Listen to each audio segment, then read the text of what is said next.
ఏ సర్టిఫికేట్‌తో ఓ cinema వస్తే దాని range ఓ స్థాయి వరకే అన్నది నిన్నటి మాట. రీసెంట్ సెన్సేషన్ యానిమల్‌తో ఈ లెక్కలన్నీ మారిపోయాయి. 900 కోట్ల రూపాయల వసూళ్లు దిశగా సాగుతూ ట్రేడ్ వర్గాలను విస్మయపరుస్తోంది ఈ బోల్డెస్ట్ మూవీ.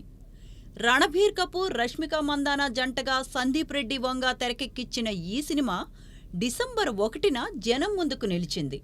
ఈ నెలలో ఏ సర్టిఫికేట్‌తో వచ్చిన ఫస్ట్ మూవీ ఇదే కావటం విశేషం. కట్ చేస్తే యానిమల్ బాటలోనే ఈ నెలలో మరో 3 ఏ సర్టిఫికేట్‌తో బాక్సాఫీస్‌ని టార్గెట్ చేస్తున్నాయి.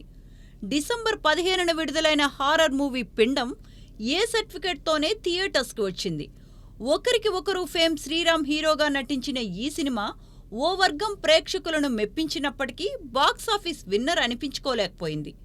ఇక ఈ శుక్రవారం ప్రేక్షకుల ముందుకొస్తున్న సలార్ సంగతి తీసుకుంటే ఈ బిగ్ టికెట్ ఫిల్మ్ కూడా ఏ సర్టిఫికేట్తోనే వస్తోంది.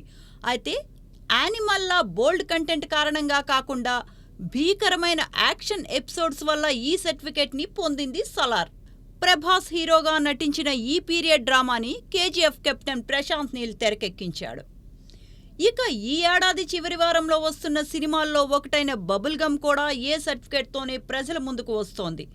ప్రముఖ వ్యాఖ్యాత సుమా కనకాల, నటుడు రాజీవ్ కనకాల కొడుకు రోషన్ కనకాల హీరోగా నటించిన ఈ చిత్రానికి క్షణం ఫేమ్ రవికాంత్ పేరేపు దర్శకత్వం వహించాడు.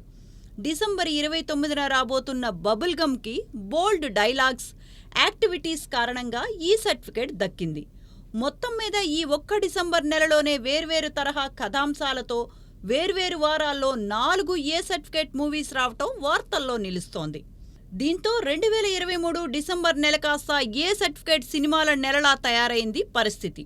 మరి భవిష్యత్తులో ఈ తరహా సర్టిఫికేట్ మూవీస్ మరింత పెరుగుతాయో ఏమో చూడాలి మరి.